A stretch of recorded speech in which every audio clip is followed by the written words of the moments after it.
আল্লাহ রাব্বুল আলামিন ইচ্ছে করলেন জগৎ বানাবেন। কি বানাবেন? বানাইলেন। কি করলেন? বানাইলেন। তামাম পৃথিবী পানিতে ডোবা। কিসে ডোবা? সব পানিতে হাবুডুবু খাচ্ছে। ইচ্ছে করলেন সেখান থেকে তিনি স্থলভাগ তৈরি করবেন। তখন পানিকে অর্ডার দিলেন, পানির মধ্যে পাক ওঠো। পাক আসলে পানির পাক ওঠে না? তো পানিতে পাক উঠলো। পাককে নির্দেশ দিলেন এখান থেকে ফেনা তৈরি করো। তখন ফেনা তৈরি হলো। ফেনাকে বললেন সেখান থেকে মাটি তৈরি হও। সুবহানাল্লাহ। তার মাটিও তৈরি হলো। সর্বপ্রথম যেখানে মাটি তৈরি হলো যে জায়গায়, সেই জায়গায় আল্লাহর ঘর বাইতুল্লাহটা বসে আছে। যেরকম আল্লাহু আকবার। সেই স্থলভূমি পৃথিবীতে সর্বপ্রথম, যেখানে বর্তমানে কি আছে? কাবাঘর আছে। সেইটাই পৃথিবীর সর্বপ্রথম স্থলভূমি। আল্লাহ তাআলা বাইতুল্লাহ যেখানে বানিয়েছেন ওই জায়গাটাকেই প্রথম পানির উপরে স্থলভাগ তৈরি করলেন। এখন পানির উপরে মাটি, এখন শুধু কাত হয় আর চিত হয়, নৌকার মতো শুধু হেলে দুলে। তখন আল্লাহ রাব্বুল আলামিন পাহাড় বানাইলেন। কি বানাইলেন? পাহাড় বানিয়ে সেই মাটির উপর ফেরাক লাগিয়ে দিলেন। কি লাগিয়ে দিলেন? ওয়াল জিবালা আরসাহা, ওয়াল জিবালা আরসাহা। আমি পাহাড়কে জমিনের জন্য কি লাগিয়ে দিয়েছি? ফেরাক লাগিয়ে দিয়েছি। এখন আর জমিন নড়ে না। এরপরে এখান থেকে জমিনকে প্রসারিত করলেন, চারদিকে ছড়িয়ে দিলেন। এক টানে পৃথিবীকে জলভাগের 3 ভাগ করে 1 ভাগকে স্থল বানিয়ে দিলেন। যেরকম আল্লাহু আকবার। 2 ভাগ রয়ে গেল জল, 1 ভাগ হলো কি? স্থল, মাটি। এবার মাটিতে আল্লাহ এটা জাতি বানাইলেন, আতসী জাতি, জিন জাতি, পাতলা জাতি বানাইলেন। এ জিন, পরি, দেও, দানব দিয়ে পৃথিবীকে শাসন করলেন কোটি কোটি বছর, দীর্ঘদিন, অফুরন্ত জমানা। কত বছর সেটা বলা নেই হাদিসে। আল্লাহ বললেন তোমরা আমার জমিনে বাস করবে, আমার নামে তসবিহ তাহলিল পড়বে, খাও দাও ফুর্তি করো, আমার নাম ভুলবা না। কিন্তু তারা প্রভুর নাম ভুলে গিয়ে জমিনে এত অত্যাচার অবিচার শুরু করলো। খুদ জমিন তাদের বিরুদ্ধে মালিকের কাছে ফরিয়াদ শুরু করে দিল। আল্লাহ, এদের অত্যাচারে আমরা অতিষ্ঠ, আমরা পারছি না এদের যাতনা সইতে, এদেরকে নিধন করো। তখন আমার আল্লাহ শান্ত জাতি বানাইলেন, ফেরেশতা। যেরকম সুবহানাল্লাহ। ফেরেশতা জাতি, অত্যন্ত শান্ত জাতি বানিয়া এদের মাধ্যমে জিন জাতিদেরকে, এই আতসী জাতিকে দমন করলেন। হাত পা বেঁধে আকাশ থেকে নিচে ফিকে মেরেছেন, পাহাড় থেকে নিচে ফিকে মেরেছে ফেরেশতারা। এবং নদীর তরঙ্গে ঢেউর মধ্যে আসার মেরে, পাহাড়ের মধ্যে আসার মেরে এদেরকে মারতে মারতে সব শেষ। একটা বিষ রয়ে গেল, ইবলিস। সে ফেরেশতার মাঝে থাকতো, ইবাদত বন্দেগীতে খুব পাওয়ারফুল ছিল। সে মুআল্লিমুল মালাইকা খেতাব লাভ করেছিল এবং আল্লাহর আরশ তোয়াফের মধ্যে সে 1 নম্বর মর্যাদা অর্জন করেছিল। এবং আরশ বহনকারী ফেরেশতাদের মাঝেও তার তালিকাও ছিল দীর্ঘদিন। 40,000 বছর সে আরশ খাদেন অন্য ফেরেশতার মধ্যে সেও ছিল। যেরকম আল্লাহু আকবার। এবং জান্নাতের প্রধান গেইটের কেয়ারটেকার সে দীর্ঘদিন, কেয়ারটেকারের দায়িত্ব তিনি পালন করেছিলেন। নানান কারণেই ফেরেশতারা তাকে মারে নাই, শুধু একজন রেখে দিচ্ছে। আর বাকি সমস্ত আতসীদেরকে খতম করার পর এবার ফেরেশতা দিয়ে আল্লাহ পৃথিবী পরিচালনা শুরু করলেন। পৃথিবী নিস্তব্ধ, শান্ত, কোনো হইচই নাই, কোনো আওয়াজ নাই, কোনো গ্যাঞ্জাম নাই, কোনো রক্তপাত নাই, কোনো বিশৃঙ্খলা নাই। আল্লাহ রাব্বুল আলামিনের ইচ্ছা হলো যে না, জিনদের স্বভাব, ফেরেশতার স্বভাব, 2 স্বভাবের সমন্বয়ে নতুন জাতি বানাবো। এই জাতির নাম ইনসান। সেই জাতির নাম কি? আল্লাহ রাব্বুল আলামিন ফেরেশতার সাথে পরামর্শ করলেন। ওয়াইয ক্বালা রাব্বুকা লিল মালাইকা, হে রাসূল স্মরণ করেন আপনার রব ফেরেশতাদের কাছে পরামর্শ চাইলেন। ইন্নী জাইলুন ফিল আরদে খলিফা, আমি এই জমিনে আমার প্রতিনিধি বানাইতে চাই, আমার প্রতিনিধিত্ব করবে মানুষ জাতি বানাইতে চাই। যেই মাত্র আমার আল্লাহ ফেরেশতাদের সাথে পরামর্শ চাইলেন, ফেরেশতারা ডাক দেয়া ক আতাজালু ফিহা মান ইউফসিদু ফিহা ওয়া ইয়াসফিকুদ দিমা ওয়া নাহনু নুসাব্বিহু বিহামদিকা ওয়া নুকদ্দিসু লাক ক্বালা ইন্নী আ'লামু মা লা তা'লামুন। যেরকম আল্লাহু আকবার। আল্লাহ বলেন ফেরেশতারা, ইন্নী জাইলুন ফিল আরদি খলিফা, আমি জমিনে আমার প্রতিনিধি সৃষ্টি করতে চাই। ফেরেশতারা বলে, আল্লাহ আপনি এমন জাতি কেন বানাবেন, এমন জাতি কেন সৃষ্টি করবেন? মাইয়ুফসিদু ফিহা, যারা এই জমিনে বিশৃঙ্খলা করবে, ওয়ায়াসফিকুদ দিমা, এবং রক্তপাত ঘটাবে, ওয়া নাহনু নুসাব্বিহু বিহামদিকা, অথচ আমরা আপনার তসবিহ পড়ি, ওয়া নুকদ্দিসু লাকা, পবিত্রতা গুণকীর্তন গাই। আপনি কেন গো আমাদেরকে রেখে নতুন জাতি বানানোর ইচ্ছা করলেন? আল্লাহ বলেন, ফেরেশতারা পরামর্শ চাইছি বলে কি তোমরা বেটে দিতে পারো? মানুষ সৃষ্টির ভিতরে কি রহস্য, এটি আমি আল্লাহ বুঝি, তোমরা বুঝো না। আল্লাহু আকবার। মানুষ বানানোর ভিতরে যে কি রহস্য, এটা আমি বুঝি, তোমরা বুঝো না। আল্লাহ পরিষ্কার বলেন, ইন্নী আ'লামু মা লা তা'লামুন, আমি জানি ফেরেশতা, ও ফেরেশতা ইনসান বানানোর ভিতরে, আদম সৃষ্টির ভিতরে কি রহস্য, এটি আমি বুঝি, তোমরা বুঝো না। সুতরাং আমি বানাবই। ফেরেশতাদের মতামতকে উপেক্ষা করে আদরের সৃষ্টি মানব বানাইছে আমার আল্লাহ। সুবহানাল্লাহ। ও মানুষ, আমরা আল্লাহর বড় আদরের সৃষ্টি, কথা কোন ঠিক কিনা? আমাদেরকে বানানোর আগে কে বাধা দিয়েছিল? ফেরেশতারা বাধা দিয়েছিল, তবু আল্লাহ বানাইলেন। আল্লাহ জান্নাতে আদম বানাইলেন, আদমের বাম পাজর কেটে হযরত হাওয়া বানাইলেন, বানানোর পর তাদেরকে জান্নাতে থাকতে দিলেন। এরপরে আমার আল্লাহ আদমকে সমস্ত জিনিসের নাম শিক্ষা দিলেন। আল্লাহ বলেন, ওয়া আল্লামা আদামাল আসমাআ কুল্লাহা, আমি আদমকে সকল জিনিসের নাম শিখাইলাম, সব জিনিসের নাম শিখাইলাম। আদম আলাইহিস সালাম 70 লক্ষ ভাষা জানতেন। যখন আল্লাহু আকবার। পৃথিবীতে এমন কোন জিনিসের নাম নাই যা আদম জানতেন না। ও মুসলমান, পাক পাকালি গাছপালা, তরু লতা, চামিচ, ডেক পাতিল সহ এমন কোন জিনিসের নাম নাই যা আদম জানতেন না। তাফসীরে জালালাইন শরীফের হাসিয়ের মধ্যে লেখে, আদমকে জিজ্ঞাসা করো, আদম, মানুষ যে বায়ু সারে ফাঁদ দেয়, এর নাম কি? আদম বলে, আস্তে দিলে এই নাম, জুড়ে দিলে, শব্দ করে দিলে এই নাম, এইভাবে বলে দেয়। জোরে কোন আল্লাহু আকবার। বাতাস যদি সারে মানুষ, বায়ু সারলে এটার কি নাম? আদম বলে, আওয়াজ দিয়ে শব্দ করলে এই নাম, শব্দ ছাড়া বায়ু বাতাস করলে ওই নাম। জোরে কোন আল্লাহু আকবার। এর দ্বারা বুঝাইছে আদম এমন কোন জিনিসের নাম নাই যা আল্লাহ আমাকে শিখাই নাই। সুম্মা আরাদাহুম আলাল মালাইকা, অতঃপর এই নামের তালিকা আল্লাহ আদমের সামনে পেশ করলেন, সামনে দিলেন। এবার আদম বসছে এক পাশে, সমস্ত ফেরেশতারা এক পাশে, ইন্টারভিউ শুরু হয়ে গেল। আদম বলো এই জিনিসের নাম, টাস করে বলে দেয়। ওইটার নাম কি? টাস করে বলে দেয়। ওইটার নাম কি? বলে দেয়। ফেরেশতারা, তোমরা বলো। ফেরেশতারা বলে, ইন্নী, আল্লাহ আপনি যা আমাদেরকে শিখাইছেন তা ছাড়া আমরা কোনো কিছুই জানি না। আপনি যা আমাদেরকে শিখিয়েছেন এর বাহিরে আমরা একটা জিনিসের নাম পারি না, আমরা বলতে পারবো না। আল্লাহ ডাক দেখো, তাহলে সবাই মিলে এক আদমের সাথে পারলা না? এ আদমকে সৃষ্টির শুরুতে বেটু দিয়েছিল কেন? সিলিন্ডার করো। যেরকম আল্লাহু আকবার। এই যে আদমের সামনে সিলিন্ডার করতে বলা হয়েছিল, এই সিলিন্ডারটাকে সজদা বলা হয়েছে। এটা ইবাদতের সজদা নয়, এটা ছিল তাহিয়ার সজদা, মোবারকবাদের সজদা। আল্লাহু আকবার বলেন, আল্লাহু আকবার।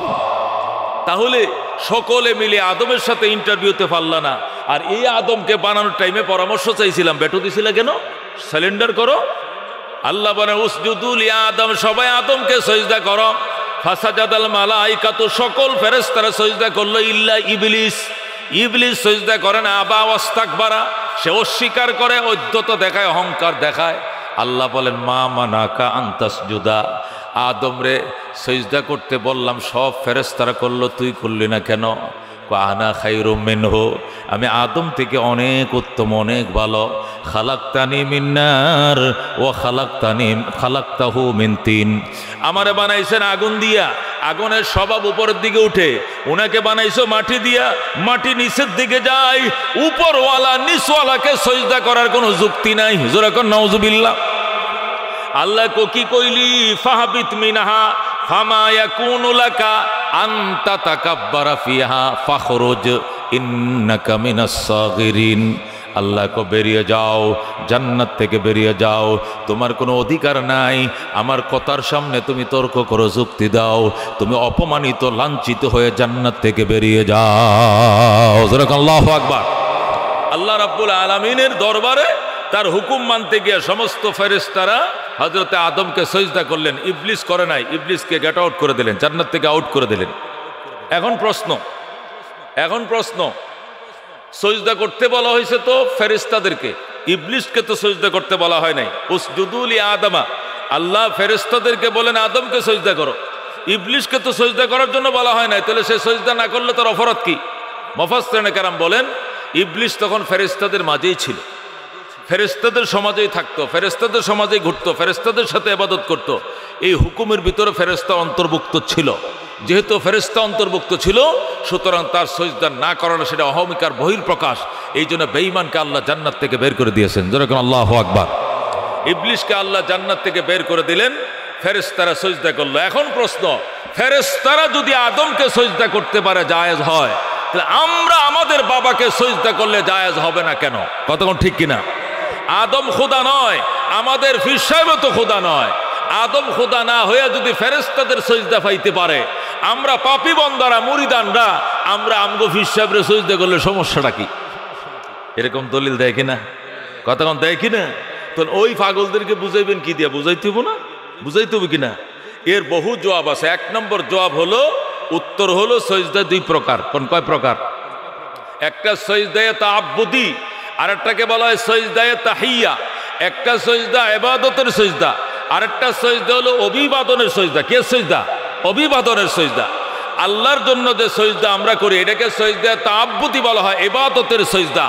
আমরা আমাদের কপাল আল্লাহর কুদরতি পায়ের নিচে রেখে আমরা বলি সুবহান রাব্বিয়াল আলা, সুবহান রাব্বিয়াল আলা, সুবহান রাব্বিয়াল আলা। এই ইবাদতের সজদাটা আল্লাহর জন্য রিজার্ভ। কার জন্য রিজার্ভ?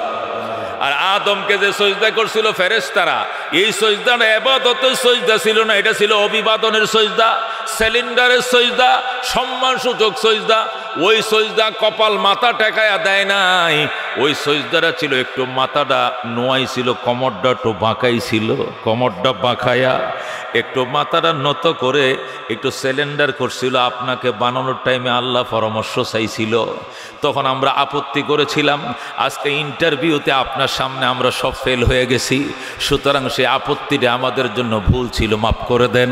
আপনার সামনে সিলিন্ডার করলাম, একটু মাথাটা নুয়ে কোমরটা বাঁকা করে সজদা করছে, এটা ইবাদতের সজদা নয়, এটা ছিল তাহিয়ার সজদা। জোরে কোন আল্লাহু আকবার।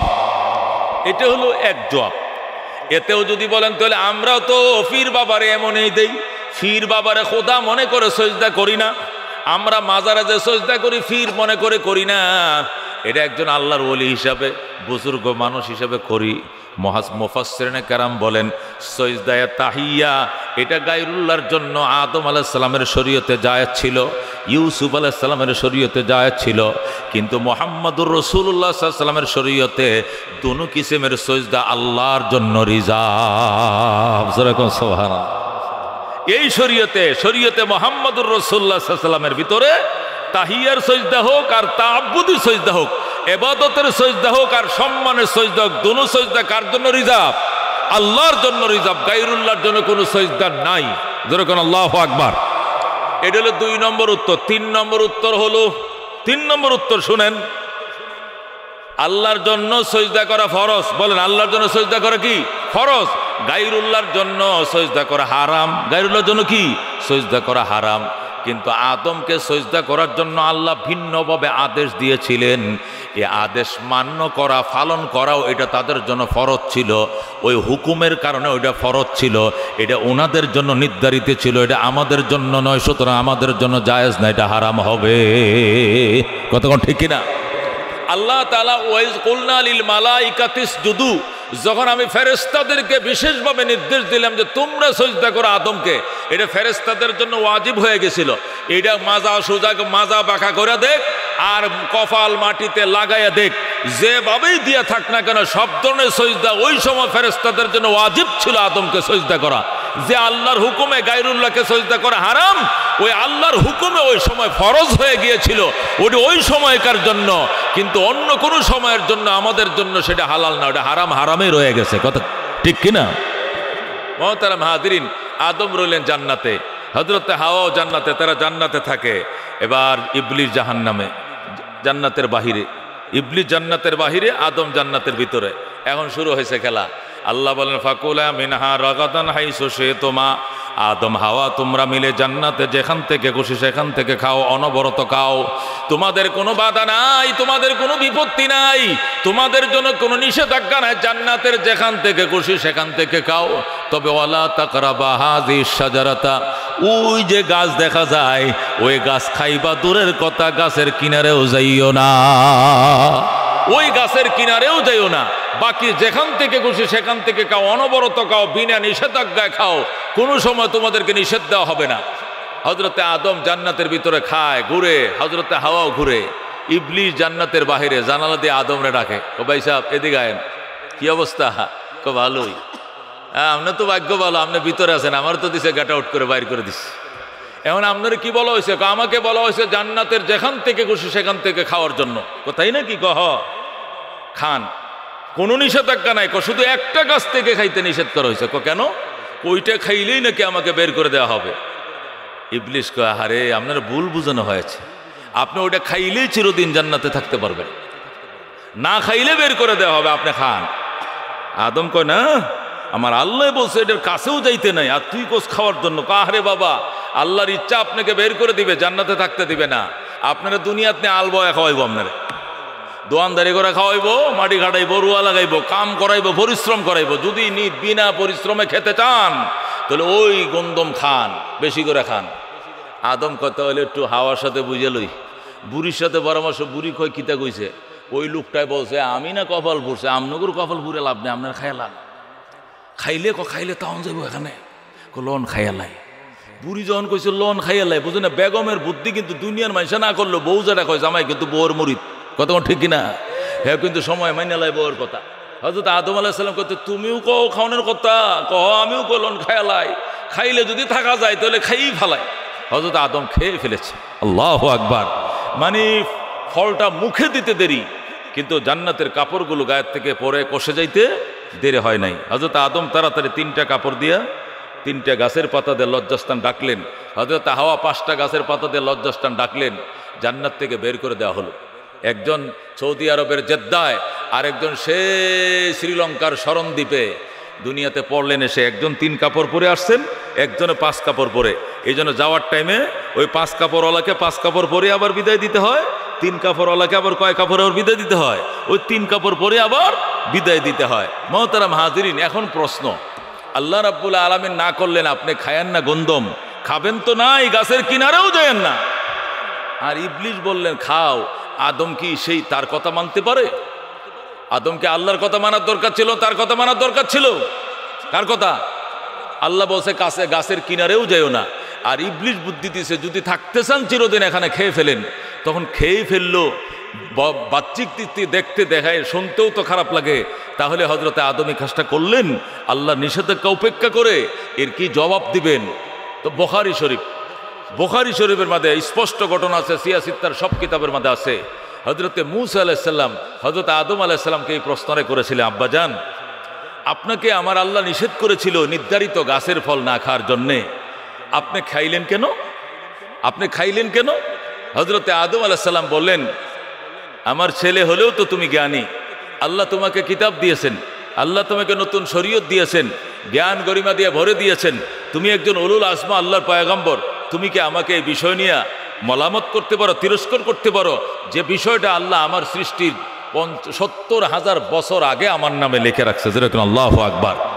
আমার সৃষ্টির 50,000 বছর আগে, অথবা 70,000-এর বর্ণনা আসছে, 40,000-এর বর্ণনা আসছে, 50,000-এর বর্ণনা, বিভিন্ন বর্ণনাগুলো আসছে। আমার সৃষ্টির 70,000 বছর আগে আল্লাহ আমার কপালে লিখে রেখেছেন আমি এই গন্দম খাবো, দুনিয়াতে আসব, আমার বংশ বিস্তার হবে, আমার বংশ থেকে লাখো নবী হবে, রহমতুল্লিল আলামিন আমার বংশ থেকে দুনিয়াতে আসবে, আমি সেটি না খেয়ে পারি? তুমি কি বিশ্বাস করো না তকদির? হযরতে মূসা বললেন, হ্যাঁ আমি তো তকদির বিশ্বাস করি। তাহলে তুমি আমার তকদির নিয়ে আমার সাথে কথা কেন? হযরত আদম আলাইহিস সালামের প্রশ্নে হযরত মূসা আলাইহিস সালাম চুপ হয়ে গেলেন। ফাহাজ্জা আদম মূসা, এই তর্ক অনুষ্ঠানে, ফাহাজ্জা আদম মূসা, এই তর্ক অনুষ্ঠানে হযরত আদম মূসা আলাইহিস সালামের উপর বিজয় লাভ করেছেন। যেরকম সুবহানাল্লাহ। অর্থাৎ আদম আলাইহিস সালাম এই কথাটাই বুঝাতে চেয়েছিলেন, আল্লাহ রাব্বুল আলামিন যদিও আমাকে নিষেধ করছেন এটি খেও না, কিন্তু আমার তকদিরে লেখা ছিল আমার সৃষ্টির আরো 50,000 বছর আগে, 40,000 বছর আগে, 70,000 বছর আগে লেখা ছিল আমাকে নিষেধ করা হবে, তারপরে আমি খাবো, দুনিয়াতে আসব, বংশ বিস্তার হবে, আমার বংশের মধ্যে নবী রাসূল আসবে, সর্বশেষ নবী সর্বশ্রেষ্ঠ নবী রাহমাতুল্লিল আলামিন আসবে, দুনিয়াতে আমরা থাকব, আবার পরকালে যাব, ময়দানে মাহশর কায়েম হবে, হিসাব নিকাশ দিয়ে আবার মাতৃভূমির মানুষ মাতৃভূমিতে যাবে, অবাধ্যরা জাহান্নামে যাবে। যেরকম আল্লাহু আকবার। হযরত মূসা আলাইহিস সালাম এই তর্ক অনুষ্ঠানে নিস্তব্ধ হয়ে গেলেন, চুপ হয়ে গেলেন। হযরত আদম আলাইহিস সালাম বিজয় লাভ করলেন। যেরকম আল্লাহু আকবার। তাফসিরে জালালাইন শরীফের হাসিয়াতে লেখা আছে, আমি জালালাইন পড়ে অনেক বছর ধরে, এক আল্লাহর বান্দা, বিখ্যাত এক আল্লাহর ওলি, এক বুজুর্গ বলতেছে, আল্লাহ রাব্বুল আলামিন হযরত আদম যদি গম না খেতেন, নিষিদ্ধ ফল না খেতেন, দুনিয়া তো আসতেন না, আর আখিরি নবী ওনার বংশ থেকে আসতো না, আখিরি হাবিবের আগমনও ঘটতো না। হযরত আদম তো শুধু গাছের ফল খাইছেন, আর আমারও যদি বলা হইতো যে এই ফল খাইলে দুনিয়াতে যাওয়া যাবে, তোমার বংশ থেকে রহমতুল্লিল আলামিন আসবে, আমি শুধু ফল খাইয়ে বয়ে থাকতাম না, ফলও খাইতাম, গাছের পাতাও খাইতাম, ডালও খাইতাম, গোড়া সদ্যা সবাই খাই লাইতাম। যেরকম আল্লাহু আকবার। যাতে তাড়াতাড়ি সর্বশেষ নবী, শ্রেষ্ঠ নবী দুনিয়াতে আসে। যেরকম আল্লাহু আকবার। যা হোক, নানান উত্তর উলামায়ে কেরাম এখানে দিয়েছেন। হযরতে আদম আলাইহিস সালাম দুনিয়াতে আসলেন, আসার পরে দীর্ঘদিন পরে আদম হাওয়ার সাথে সাক্ষাৎ হলো, তাদের মিলন শুরু হলো। আল্লাহ তাআলা হযরতে আদমের গর্ভে 20 জোড়া সন্তান দিলেন। কয় জোড়া সন্তান? পৃথিবীর শুরু থেকে একবার শেষ পর্যন্ত যাচ্ছি, একটা লম্বা রেখা নিয়ে আমি আলোচনা করতে যাচ্ছি। ইসরাঈল আলাইহিস সালাম সিংহা ফুঁক দিলে দুনিয়া ধ্বংস হলে আমার আলোচনা শেষ হবে ওই পর্যন্ত যাওয়ার পরে। রাজি আছেন ইনশাআল্লাহ? মানে দুনিয়া ধ্বংস হইলে না, ধ্বংস হওয়ার পর্ব পর্যন্ত যাব, আলোচনা শেষ হবে, ঘন্টাখানিক লাগবে। রাজি আছেন তো ইনশাআল্লাহ? হযরতে আদম আলাইহিস সালাম দুনিয়াতে আসলেন, তাকে আল্লাহ 20 জোড়া সন্তান দিলেন। সিস্টেম মতো ছেলেরা বড় হলো, বালেগ হলো, বিয়ের বয়স হলো। আদম বললেন, আগের জোড়ার ছেলে পরের জোড়ার মেয়ের সাথে বিয়ে হবে, আগের জোড়ার মেয়ে পরের জোড়ার ছেলের সাথে বিয়ে হবে। একসাথে যে ভাই বোন জন্ম নিয়েছ তোমরা সহোদর, একের সাথে অপরের বিয়ে বন্ধন জায়েজ নাই। বিয়া শাদী হয়ে গেল।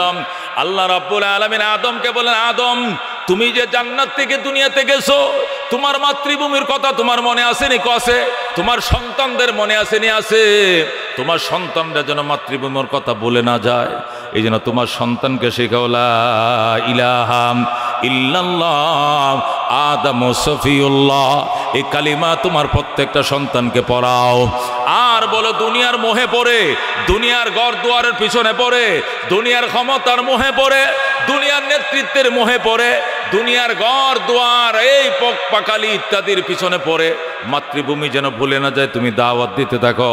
হযরতে আদম আলাইহিস সালামকে আল্লাহ নবুয়ত দিলেন, তিনি নবী হলেন, তার সন্তান আওলাদদের মধ্যে তিনি দাওয়াত দিতে শুরু করলেন।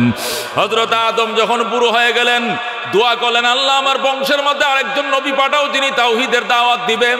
হযরতে আদমের ছেলে হযরত শীশকে আল্লাহ নবুয়ত দিলেন। হযরত শীশ আলাইহিস সালাম দাওয়াত দিতে থাকলেন। হযরত শীশ যখন বৃদ্ধ হয়ে গেলেন, তিনি দোয়া করলেন, আল্লাহ আমার বংশের মধ্যে নবুয়ত প্রাপ্ত বানাও। হযরতে শীশ আলাইহিস সালামের ছেলে হযরতে নূহ আলাইহিস সালামকে আল্লাহ নবী বানাইলেন। হযরতে নূহ আলাইহিস সালাম দাওয়াত দিতে শুরু করলেন, 950 বছর পর্যন্ত দাওয়াত দিলেন। তাম দুনিয়ার সব মানুষ বেঈমান হয়ে গেল, মুশরিক হয়ে গেল, মূর্তি পূজারী হয়ে গেল। 950 বছর পর্যন্ত দাওয়াত দিয়া মাত্র 70 জন পুরুষকে কালমা পড়াইলেন, আর 12 জন নারীকে কালমা পড়াইলেন। সর্বমোট 82 জন মানুষ কালমা পড়ছে, আর কেউ কালমা পড়ে নাই। এত বেয়াদবি শুরু করছে। আল্লাহর পয়গম্বর অতিষ্ঠ হয়ে তাদের বিরুদ্ধে বদদুয়া করলেন। তারা ঘূর্ণিঝড়ের কবলে পড়ল, তারা টর্নেডোর কবলে পড়ল, ঝড় তুফানের জলোচ্ছ্বাসের কবলে পড়ল। সমস্ত নূহ আলাইহিস সালাম সব পানিতে ডুবে মারা যায়। ওই 82 জন সদস্য যারা নৌকার মধ্যে ছিল, ওদের মাধ্যমে আল্লাহ আবার পৃথিবীকে মানুষ দিয়ে ভরে দেয়। এরপরে আল্লাহ হযরত ইব্রাহিম আলাইহিস সালামকে নবী বানাইলেন। ইব্রাহিম আলাইহিস সালাম যখন দুনিয়াতে আসলেন, এসে দেখলেন তার জাতি গোষ্ঠী পিতা মাতা সব মূর্তি পূজা করে।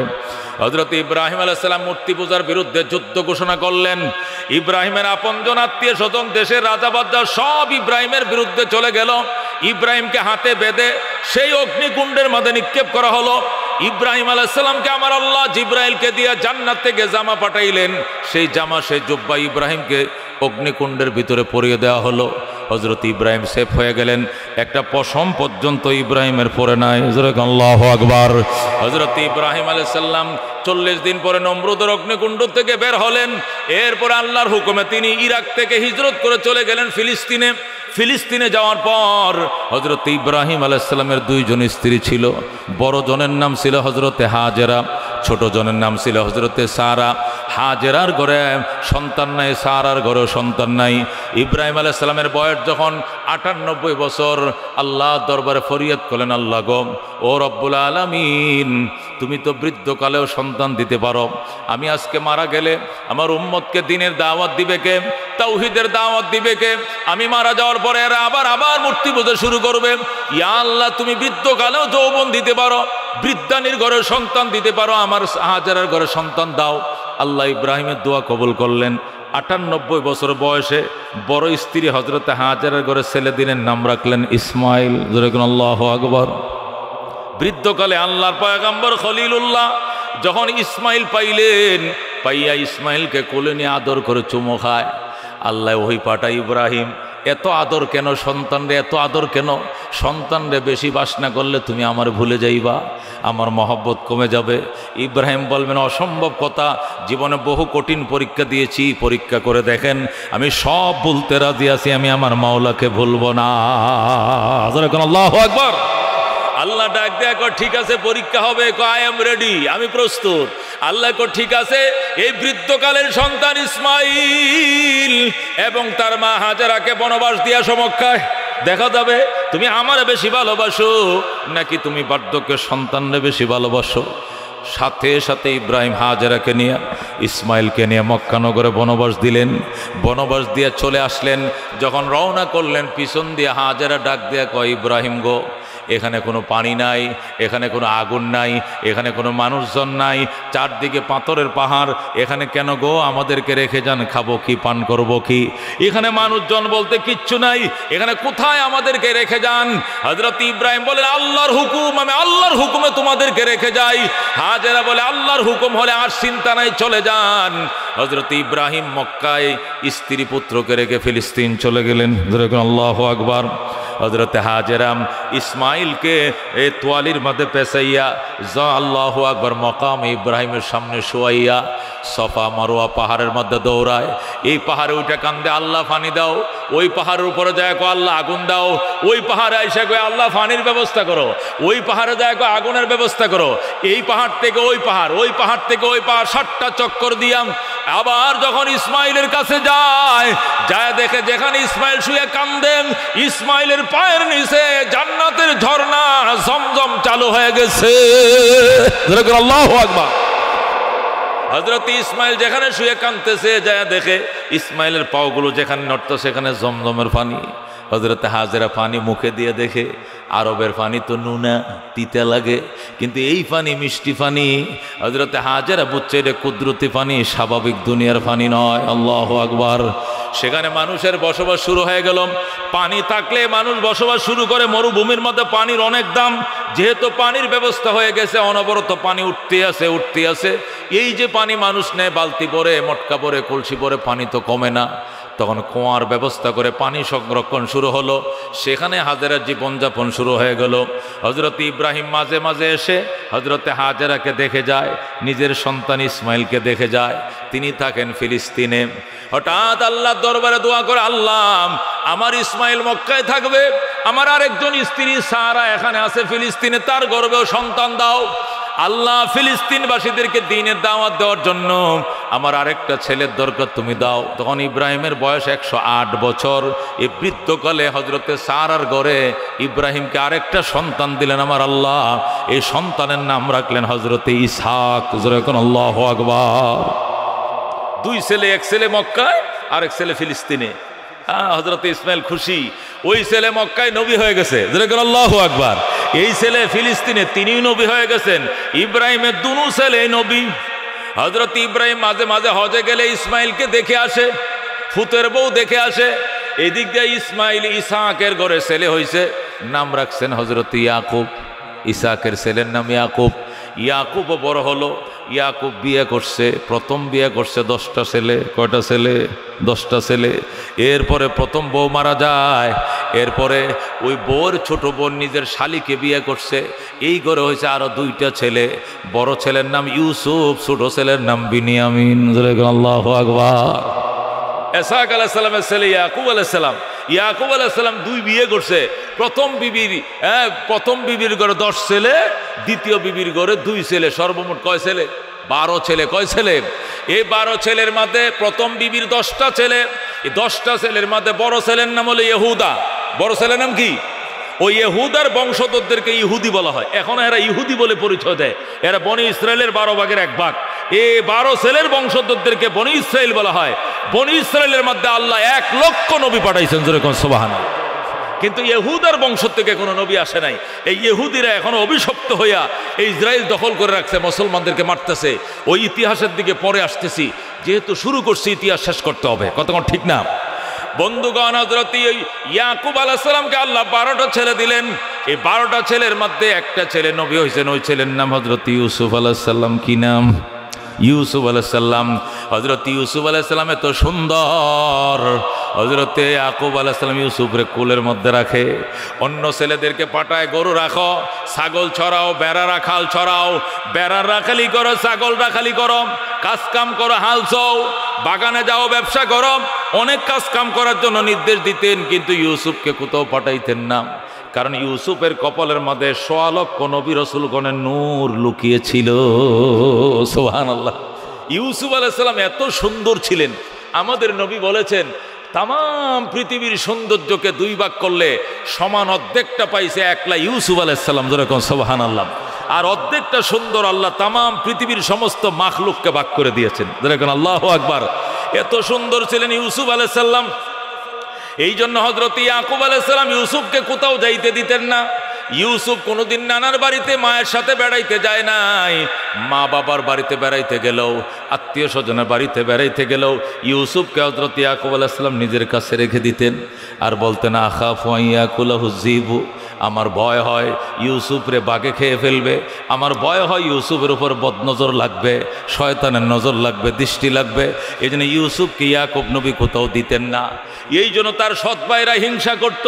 আর একদিন সৎ ভাইরা এসে, আব্বু আমরা 10 ভাই, আমরা হাতির সাথে লড়তে পারি, সিংহের সাথে যুদ্ধ করতে পারি, আমরা ছাগল চড়াই, কুস্তি খেলাই, দৌড়াই, গুল্লাশট খেলি, মলদার খেলি, আমাদের শক্তি দেখো কিরকম। আর ইউসুফরে তুমি কুলে রাইখা এ ফুলটি মুরগির মতো শুধু বড় বানাইতেছো, এর তো গায়ে কোনো শক্তি নাই, একে আমাদের সঙ্গে তো খেলতে যাবে। ইয়াকুব আলাইহিস সালামকে, আমি ইউসুফরে কোথাও দিয়ে আমি শান্তি পাই না, আমার ইউসুফরে দিলে ভয় লাগে, একদিনের জন্য দাও, আমরা থাকতে তোমার ইউসুফের ক্ষতি কেউ করতে পারবে না। এ 10টা ভাই হযরত ইউসুফকে বাইলদে নিয়ে গেছে, নিয়া জামাটা খুইলা কুয়ার মধ্যে ফেলে দিয়েছে। জামাটা এনে বাপেরে দেখা, আব্বু তোমার ইউসুফরে বাঘে খেয়ে ফেলছে, তোরা কইয়াছিলি? আমরা খেলার নেশায় ছিলাম, এই দিক দিয়ে বাঘ এসে যে ইউসুফরে খাইছে আমরা বলতেও পারি না, এখন কি করবো আব্বা, আমগরে মাফ করে দাও।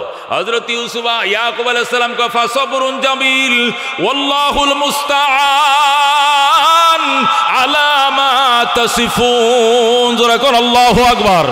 আমি ধৈর্য ধারণ করলাম, যে ধৈর্যের উপরে কোনো অস্থিরতা নাই, বেকারারি নাই, অভিযোগ নাই। আল্লাহর কাছে সাহায্য চাই। তোরা যা বলছিস, আমি আল্লাহর পয়গম্বর, আমার সাথে মিথ্যা কথা বলে তোরা পার পাবি না। আমি সব বিচার আল্লাহর কাছে দিলাম। ওই দিন আল্লাহ বলেছিলেন, ইয়াকুব কান্দিস না, দেরিতে হলেও তোর ইউসুফের সাথে তোর সাক্ষাৎ আমি একদিন করায়া দেব। জোরে আল্লাহু আকবার। ধৈর্যের ফল আছে বাজান, ধৈর্য ধারণ করো, ধৈর্য ধারণ করো, ধৈর্য ধারণ করো। ধৈর্যশীলদের সাথে কি আছে? আল্লাহ। জোরে বলো আল্লাহু আকবার। আল্লাহ বলে না নামাজীদের সাথে আমি আছি, আল্লাহ বলে না রোজাদারের সাথে আমি আছি, আল্লাহ বলে না হজকারের সাথে আমি আছি। আল্লাহ বলছেন ইন্নাল্লাহ মা'আস সাবিরিন, আমি ধৈর্যশীলদের সাথে আছি। কথা কোন ঠিক কিনা বন্ধু? হযরতে ইউসুফ আলাইহিস সালাম রে উলঙ্গ করে ফেলছে। সাথে সাথে জিবরাইল আলাইহিস সালাম জান্নাত থেকে, আসমান থেকে জল ছকিয়ে আনিয়া কুয়ার ফানির মধ্যে বিছাইয়া, সুন্দর তুষক বিছাইয়া, দেখো আল্লাহ নবী এখানে বসে থাকো। যেরকম সুবহানাল্লাহ। এখন ইহুদায়রা তো মনে করছিল পানিতে ফেলছি, পানিতে ডুবে মরবই, কিন্তু জিব্রাইল করছে কি, আকাশ থেকে জলছকে আইনা বসাইয়া তুষক বিছাইয়া দিয়ে রাখছে। গলার মধ্যে ছিল তাবিজ। জিব্রাইল আলাইহিস সালামকে আল্লাহ কয়, জিব্রাইল ইউসুফের গলায় তার বাপ একটা তাবিজ দিছে, দেখ তাবিজটা খুললে দেখ। ও ইব্রাহিম আলাইহিস সালামের জান্নাতি জামাটার যারা জিব্রাইল তারে ওই নমরুদের আগুনের মধ্যে ফরাইছিল, এই জামাটাই তাবিজের টুলের ভিতরে আছে, এই জামাটা ইউসুফরে পরাইয়া দে। জোরে কোন আল্লাহু আকবার। তাবিজের টুলটা মোমটা খুললে দেখে তার দাদার জামা, হযরত ইব্রাহিম আলাইহিস সালামের জামা, এই তাবিজের টুলের ভিতরে রেশমি পাতলা কাপড়, এই জামা ইউসুফরে পরাইয়া দিছে। আল্লাহু আকবার। এরপরে ইউসুফ আলাইহিস সালাম কান্দে, জিব্রাইল কে, ভাই আমি আব্বুর কাছে কোন সময় যাব, ভাই আমার আব্বু কাঁদতেছে আমার জন্য, 7 বছরের ছোট মানুষ, আমার আব্বুর কাছে পৌঁছায় দাও। জিব্রাইল কে, বাবার কাছে যাইবা, তবে সময় লাগবে, ধৈর্য ধারণ করম। কিছুক্ষণ পর মিশরি ব্যবসায়ী কাফেলা বালতি ছাড়ছে পানির জন্য। জিব্রাইল বালতির মধ্যে উঠাইয়া দিছে, বালতির মধ্যে উঠে বসছে। বালতিওয়ালা টান দিয়া দেখে বালতিতে পানি নাই, সুন্দর চাঁদের মতো যুবক বালতিতে বসে রয়েছে। আল্লাহু আকবার। হযরত ইউসুফ আলাইহিস সালাম রে জিজ্ঞাসা হয়েছে, রে তোর বাড়ি কই? আমার বাড়ি এই সিরিয়াতে। তুই কি করস? আমরা মেষ রাখাল। তোরা কয় ভাই? আমরা 12 ভাই। এরা ব্যবসায়ীরা মনে করছে এরা গোলাম, ওই বড় মেষ রাখাল, নিশ্চয় গোলাম, একে বিক্রি করা যাবে। এই জন্য ব্যবসায়ী দল ইউসুফ আলাইহিস সালামকে মিশরের বাজারে নিয়ে বিক্রি করছে। মিশরের প্রধানমন্ত্রী প্রেসিডেন্ট ইউসুফকে শরীরের ওজন বরাবর স্বর্ণ দিয়া কিনে নিছে। জুলাইখা রে, জুলাইখা আমাদেরকে তো আল্লাহ সন্তানাদি দেয় নাই, ভগবান তো আমগরে সন্তান দেয় না, এরা মূর্তি পূজারে ছিল। দেখো কি সন্তান কিনে আনছি বাজার থেকে। আজকের থেকে এই ছেলে তোমাকে আম্মা ডাকবে, আমাকে আব্বা ডাকবে, নিজের সন্তানের মতো আদর করবা। হাইরে খুশি জুলাইখা। ইউসুফকে সুন্দর সুন্দর জামা কিনে দেয়, সুন্দর সুন্দর নাস্তা পানি খাওয়ায়, আল্লাহু আকবার, দামি দামি খাবার খাওয়ায়। ইউসুফ আলাইহিস সালাম থাকতে থাকতে বড় হয়ে গেছে। যখন আল্লাহর পয়গম্বর হবে, ইউসুফ বড় হয়ে গেছে। এমনি তো আল্লাহ দেওয়া সুন্দর, আবার বালেগ হয়েছে, যৌবনের লাবণ্যতার সুন্দর, বালেগ হয়ে গেছে, রূপের বাহার আরো বেড়ে গিয়েছে। ইউসুফ আলাইহিস সালাম এমনি আল্লাহ প্রদত্ত সুন্দর, আবার যখন রূপ আসছে, যৌবনের রূপ। জুলাইখা ডাক দিয়া কই, ইউসুফ এতদিন তুমি আমাকে আম্মা ডাকছো, তুমি আমাকে মায়ের মতো জানতা, আমিও তোমাকে সন্তানের মতো জানতাম, কিন্তু এখন আর তুমি আমার মায়ের মতো জানার দরকার নাই, আমিও তোমাকে সন্তানের মতো জানার দরকার নাই। আজকের থেকে তুমি আমার প্রিয়তম, তুমি আমার মাহবুব, তুমি আমার ডার্লিং। তোমার সাথে আমি প্রেম করব, তোমার সাথে আমি যৌবনের স্বাদ মিটাবো। জোরে কর নাউজুবিল্লাহ। ইউসুফ আলাইহিস সালাম ডাক দেয়া কমাম, যারে সারা জীবন মায়ের মতো জেনেছি, বাবার অস্তিত্ব নাই, বাবা কই আছে খবর রাখি না। আপনাকে আমি, আপনার স্বামীকে আমি বাবার মতো জেনেছি, আপনাকে আমি মায়ের মতো জেনেছি। আপনি এমন একটা কুপ্রস্তাব দিবেন কোনোদিন কল্পনাও করি নাই। মাগো, আপনি আমার পরিচয় কি জানেন? আপনি জানছেন আমি সিরিয়ার মেষ রাখাল, এটাই আমার আসল পরিচয় নয়। আমার বাবা ইয়াকুব আলাইহিস সালাম, আমি পয়গম্বরের সন্তান, আমার দাদাও নবী, আমার বাবার দাদা হযরতে ইব্রাহিম আলাইহিস সালাম আল্লাহর খলিল নবী। আল্লাহু আকবার। আমার জীবন চলে গেল, আমি এমন একটা খারাপ কাজে সায় দিতে পারি না। মা, জীবন দিতে রাজি আছি, এমন কুকর্ম প্রস্তাবে কোনোদিন সায় দিতে আমি রাজি না। জুলাইখা সমস্ত গেটগুলো বন্ধ করে ইউসুফরে ডাক দেয়া, যদি আমার যৌবনের স্বাদ না মিটা হয়তো তুমি মরবা, নাহলে আমি মরব। ইউসুফ বলে কোনোদিন সম্ভব নয়। যাইবা কোথায়? আমি লাফায়া নিচে পড়ে যাব। দরজার তালা কিন্তু 7টার মধ্যে লাগাইছি, চাবি কিন্তু আমার কাছে। ইউসুফ বলেন, আমার আল্লাহ যখন তালা খুলে দিবে চাবির দরকার হবে না। আল্লাহু আকবার। হযরত ইউসুফ আলাইহিস সালাম দিছে দৌড়। জুলাইখা বুঝতেও পারে না এমনি এমনি তালাটা খুলে যাবে। যেই মাত্র তালার কাছে যায়, দরজার কাছে যায়, টাস টাস করে দরজাগুলো খুলে যায়। দৌড়াই ইউসুফ আলাইহিস সালাম নিচে গেছে, পিছন দিয়ে জামা টাইনা ধরছে। ইউসুফ আলাইহিস সালাম জামা ছিঁড়িয়ে চলে গেছে। তারপরে জুলাইখা তারে আটকাইতে পারে নাই। দুয়ারে যায় দেখে, সিঁড়ির গোড়ায় যায় দেখে আজিজে মিশর বসা, মিশরের প্রেসিডেন্ট বসা। ডাক দেয়া, কিরে জুলাইখা, আমার ইউসুফরে দৌড়াও কেন? দৌড়াও কেন জানোনি? এই ছেলেটা আমার গায়ে হাত দিছে। যেরকম নাউজুবিল্লাহ। যে ছেলেটারে নিজের পুতের মতো, সন্তানের মতো ফালছি, এই ছেলে আমার দিকে খারাপ নজরে চাইছে, আমার শরীরে হাত দিছে। যেরকম নাউজুবিল্লাহ। উল্টা বলছে, মিথ্যা বলছে, এটাই বিশ্বাস করে ফেলছে। ইউসুফ ডাক দেখো, বাবা গো, আপনাকে বাবার মতো জানি, আল্লাহর কসম খায়া বলি আমি কোনো দিন এমন নিয়ত করি নাই, আমি ওনার গায়ে কোনো দিন হাতও দেই না, উনি আমার দৌড়ায় আসছে। ছোট দাসী দাঁড়ায় ছিল এখানে, দাসীর গায়ে ছোট একটা বাচ্চা ছিল, এই ছোট বাচ্চারা এখনো কথা বলতে পারে না, ওই বাচ্চারা পর্যন্ত সাক্ষী দিয়েছে, ও আজিজে মিশর, ইউসুফের কোনো দোষ নাই, সমস্ত দোষ তোমার স্ত্রী জুলাইখার। জোরে কর আল্লাহু আকবার। অবাক হয়ে গেছে, ছোট্ট বাচ্চারা কেমনে কথা কয়। তারপরেও জুলাইখার কথাই মানছে বাদশা। ইউসুফকে 8 বছরের জেল দিছে। কয় বছরের জেল? দুষ করছিল ইউসুফে। মুসলমান 8-এর কথাও আছে, 7-এর কথাও আছে। আমি অনেক ওয়াজে 7 বলছি, পরে আবার তাহাকি করলাম, পরে লাগছে সামানিয়া সানা 8 বছর। যা হোক, 7-এর কথা বেশি রেওয়ায়েতে পাওয়া যায়। আমি অনেক জায়গায় বয়ানটা করছি 7-এর কথাই, কিন্তু 2-1 জায়গা আমি এই তারিখে পাইলাম যে 8 সামানিয়া। আচ্ছা, 7 হোক আর 8 হোক, 7 বছর বা 8 বছরের জেল যদি একজন পয়গম্বরের বিনা দোষে হতে পারে, তাহলে নবীদের ওয়ারিস আলেম ওলামারা 2-1 বছর জেল কাটলে অবাক হওয়ার কিছু না। কথা কোন ঠিক কিনা? কারণ নবীদের সুন্নত, নবীরা নাই, তাদের ওয়ারিস উলামায়ে কেরাম আছে। নবীরা যদি নির্দোষ জেল কাটতে পারে, মৌলবীরা কাটতেই পারে নবীদের সুন্নত। কথা কোন ঠিক কিনা? এই নিয়ে আমরা টেনশন করি না, আমরা গর্ব করি ইনশাআল্লাহ। কথা কোন ঠিক কিনা? হযরত ইউসুফ আলাইহিস সালাম জেলে ঢুকলেন। ঢোকার পরে জেলবাসীদেরকে বললেন, তোমরা সবাই এদিকে আসো। এক জায়গায় জমা করলেন। তোমরা কতজন? খবর নিয়ে দেখা গেল তারা 70,000, মতান্তরে 8,000। যা হোক, যে হাজারে হোক, তাদেরকে ইউসুফ আলাইহিস সালাম এক জায়গায় বলে জায়গা জমা করে বললেন, তুমি কি দোষে জেলে এসছো? আমি মুরগি চুরি করছি। কয় মাসের জেল হয়েছে? 3 মাসের। বসমিয়া, আর কোনোদিন মুরগি চুরি করবা? করতাম না। ভয়, তুমি কি চুরি করছো? আজ চুরি করবে জীবনে কোনোদিন করতাম না। কয় মাসের জেল হয়েছে? 6 মাস। তুমি কি? গরু চুরি করছি। তুমি কি খুন করছি? তুমি কি মার্ডার করছি? তুমি কি চুরি করছি? তুমি কি ছিনতাই করছি? ইউসুফ আলাইহিস সালাম ভাষণ দিয়ে বললেন, আল্লাহ যেহেতু আমাকে এখানে প্রবেশ করার সুযোগ দিয়েছেন, কোনো কলঙ্ক আলা মায়ের সন্তান এখানে রাখবো না, সব নির্দোষ করবো। তোমরা যে যে অপরাধ করে এখানে ঢুকেছো, আল্লাহকে হাজির নাজির মেনে তওবা করো, আল্লাহ তোমাদের জীবনের গুনাহ মাফ করে দিবেন। সুবহানাল্লাহ। ভবিষ্যতে আর পাপ করবা না বলি তওবা করো, প্রতিশ্রুতিবদ্ধ হও। তাদেরকে তওবা করার নেই। এক বুড়া দাঁড়ায় কে, হুজুর তাহলে আমনে কি লেগাইছে? আমগো সবারটা জিজ্ঞাসা করলেন, কি জন্য জেলে আইছেন? আপনি কি জন্য জেলে আইছেন? বিনা দোষে ষড়যন্ত্রের মামলায় আমি অ্যারেস্ট হয়ে জেলে এসেছি। কেন? আমার কোনো দোষ নেই। কে আপনার যে দোষ নেই বুঝবো কেমনে? কয়টা 7 বছর পরে প্রকাশ পাইবে, দেশবাসী বুঝতে পারবে আমি দোষী হয়ে জেলে আসছি না নির্দোষ হয়ে জেলে আসছি। হযরত ইউসুফ আলাইহিস সালাম জেলাদেরকে বললেন, তোমরা যে নখ কাটো। নখ কাটাইলেন। মোচ ছোট করো, ছোট করাইলেন। চুল ছোট করে, ছোট করালেন।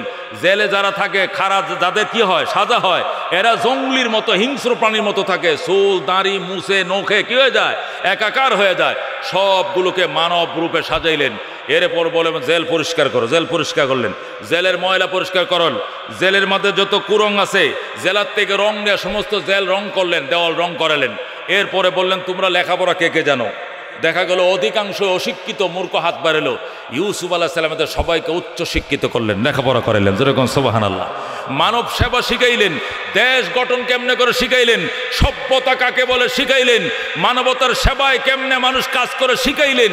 শিখায়া শিখায়া শিখায়া ইউসুফ আলাইহিস সালাম 72টা ভাষা জানতেন। যেরকম আল্লাহু আকবার। এদেরকে উচ্চ ভাষায় উচ্চ শিক্ষিত করে তুললেন। এইভাবে চলে গেল 7 বছর। হঠাৎ করে রাজ আজিজে মিশর স্বপ্ন দেখলো, 7টা শক্তিশালী গাবি 7টা দুর্বল গাবিকে গিলে ফেলেছে, খেয়ে ফেলেছে। এখন মন্ত্রী পরিষদ নিয়া, তার উপদেষ্টা মণ্ডলী নিয়া স্বপ্নের ব্যাখ্যা জানতে শুরু করা হলো। এক একজনে এক এক ব্যাখ্যা দিচ্ছে। বাদশার মনে কোনো তৃপ্তি নাই। বিজ্ঞ স্বপ্নের ব্যাখ্যা দিতে পারে এমন লোকের সন্ধান দাও। তখন কেউ কেউ বলল যে আজিজে মিশর, একজন জেলবন্দি আছে মিশরে, সম্ভবত বিনা দোষে জেল কাটতেছে বহুদিন। অল্প বয়স্ক হইল বিদ্যার সাগর ছেলেটা। ওই ছেলের থেকে যদি স্বপ্নের ব্যাখ্যা নেন, তাহলে এটা চূড়ান্ত ব্যাখ্যাটাই পাবেন। শেষ পর্যন্ত ইউসুফ পর্যন্ত গেল এই স্বপ্ন। হযরতে ইউসুফ আলাইহিস সালাম বললেন, এই স্বপ্ন কে দেখেছে? এই স্বপ্ন দেখেছে আজিজে মিশর। হযরত ইউসুফ আলাইহিস সালাম বলেন, এই স্বপ্ন যদি আজিজে মিশর দেখে থাকে, তাহলে এই স্বপ্নের ব্যাখ্যা হলো মিশরের দিকে দুর্ভিক্ষ ধেয়ে আসতেছে। আল্লাহু আকবার। মিশরের দিকে দুর্ভিক্ষ, অভাব, অনটন, দেশ দেশে 7 বছরের রিজার্ভ ফসল বাকি 7 বছরে কে ছাই করে ফেলবে। এই ব্যাখ্যা যখন হযরত ইউসুফ আলাইহিস সালাম দিল, সমস্ত মন্ত্রী পরিষদ আজিজে মিশর সহ ব্যাখ্যাকে গ্রহণ করলো, বলল এর চেয়ে কোনো দামি ব্যাখ্যা হইতে পারে না, এটাই সম্ভবত সঠিক ব্যাখ্যা। জোরে বলুন আল্লাহু আকবার। তাহলে কি সিদ্ধান্ত হলো? আগামী 7 বছর মিশরে এমন দুর্ভিক্ষ আসতেছে যে দুর্ভিক্ষ আগের 7 বছরের রিজার্ভগুলোকে খেয়ে ছাই করে ফেলবে। কঠিন দুর্ভিক্ষ ধেয়ে আসতেছে মিশরের দিকে। এই স্বপ্নের ব্যাখ্যা শোনার সাথে সাথেই দুর্যোগ ব্যবস্থাপনা মন্ত্রী, খাদ্যমন্ত্রী, প্রধানমন্ত্রী সহ একাধিক মন্ত্রীরা পদত্যাগের হিড়িক শুরু হয়ে গেল। তাহলে এই বাকি 7 বছর মন্ত্রিত্ব চালানোর মতো আমার ক্ষমতাও নাই, যোগ্যতাও নাই। যে ছেলে এই সুন্দর ব্যাখ্যা দিতে পারলো, এই ছেলেকেই মন্ত্রণালয়ের দায়িত্ব দিতে হবে, নতুবা দুর্ভিক্ষ মোকাবেলা করার ক্ষমতা আমাদের নাই। যেরকম আল্লাহু আকবার। ও মুহতারাম হাজিরিন, সংক্ষেপে বলতেছি, লম্বা ইতিহাস বলা উদ্দেশ্য না, আমি একটা জিনিস বোঝানোর উদ্দেশ্য। কি জিনিস সেটা সামনে বুঝবেন, আমাকে আরো সময় দিতে হবে। রাজি আছেন ইনশাআল্লাহ? হযরত ইউসুফ আলাইহিস সালাম, ও মুসলমান, 7 বছর হোক, 10 বছর হোক, 20 বছর হোক, মানুষ জেল খেটে কই যায়? বাড়িতে যায়। কই যায়? জেল খেটে মানুষ দেশের বাড়িতে যায়, গ্রামের বাড়িতে যায়। ইউসুফ আলাইহিস সালাম জেল খেটে সরাসরি সংসদ ভবনে যায়। যেরকম আল্লাহু আকবার। ইউসুফ আলাইহিস সালাম কেন্দ্রীয় জেল থেকে সংসদ ভবনে যায়। ইউসুফ আলাইহিস সালামকে ফুলের মালা দিয়া সংসদের গেট থেকে তাকে নেওয়া হয়। গেটের মধ্যে পরীক্ষা করার জন্য দুই একটা নাস্তিক থাকে না, কয়েকটা নাস্তিক গেটের মধ্যে আইসা বলতেছে, শুনছি মিশরের মেষ রাখাল, আবার বলি পণ্ডিত, বিদ্যার মহাসাগর, দেখি না কিছু প্রশ্ন করে পারে কিনা। ইউসুফ আলাইহিস সালামরা ইংরেজিতে প্রশ্ন করে, হিব্রু ভাষায় প্রশ্ন করে, আরবি ভাষায় প্রশ্ন করে, নানান ভাষায় প্রশ্ন করে। যে ভাষায় প্রশ্ন করে তার চেয়ে উন্নত ভাষা দিয়ে টাস করে জবাব দিয়ে দেয়। যেরকম আল্লাহু আকবার। হযরত ইউসুফ আলাইহিস সালামকে জেল গেটের মধ্যে 70টা ভাষাতে অ্যাটাক করা হলো। ইউসুফ আলাইহিস সালাম 72টা ভাষাতে জবাব দিলেন। যেরকম আল্লাহু আকবার। আর বললেন, ও মিশরবাসীরা, 70টা পর্যন্ত ভাষা তোমাদের দেশের পণ্ডিতরা জানে, আমি আর অতিরিক্ত 2টি ভাষা জানি, যেটি তোমরা জানো না। সেই 2টি ভাষা আমার জানা আছে, সুতরাং পণ্ডিততেম করে আমার সাথে পারবা না। কি বলতে চাও সেটি বলো। আমরা সংসদ থেকে ফুলের মালা নিয়ে দাঁড়িয়েছি, জেলখানার থেকে জেলবন্দিরা বাড়িতে যায়, গ্রামের বাড়িতে, আপনাকে সংসদে মালা পরায় নিতে এসেছি। যেরকম আল্লাহু আকবার। নিয়া মাত্র দায়িত্ব দিয়া দিছে দুর্যোগ ব্যবস্থাপনা মন্ত্রী এবং খাদ্যমন্ত্রী এবং প্রধানমন্ত্রীর ভারপ্রাপ্ত, যিনি স্বপ্ন দেখেছেন, উনিও ছেড়ে দিয়েছেন অর্ধেকটা। যেরকম আল্লাহু আকবার। বার্ধক্যজনিত কারণে আজিজে মিশরও তার ভারপ্রাপ্ত বানায় দিল। ইউসুফ আলাইহিস সালাম গদিতে বসার সাথে সাথে ভাষণ দিলেন, প্রিয় মিশরবাসী, মিশরে দুর্ভিক্ষ ধেয়ে আসতেছে। দুর্ভিক্ষ মোকাবেলার জন্যে আপনাদেরকে 1 ছটাক জমি মিশরের ফাঁকা রাখা যাবে না, অনাবাদ রাখা যাবে না, মিশরে আবাদ করতে হবে। মিশরবাসী বলল, স্যার, আমরা যে আবাদ করব, নীল নদীতে কোনো জোয়ার ভাটা নাই, এই শুকনা বাজা বালুর মধ্যে কোনো রস নাই, গম রুইলে গমের কোনো চারা ওঠে না। ইউসুফ আলাইহিস সালাম বলেন, আজকে রাত থেকে জোয়ার ভাটা শুরু হবে। যেরকম আল্লাহু আকবার। মালিকের সাথে আমার কথা হয়েছে, আজকের থেকে রাত্রে জোয়ার হবে, দিনে বাটা হবে। নীল নদের পূর্ব পাশেও পানি উঠবে, পশ্চিম তীরেও পানি উঠবে। রাতে পানি দিয়ে ভিজায় রেখে যাবে বালি, দিনের বেলা শুকাবে, রস হবে, গমের চারা বুনো, গম বাম্পার ফলন হবে। যেরকম আল্লাহু আকবার।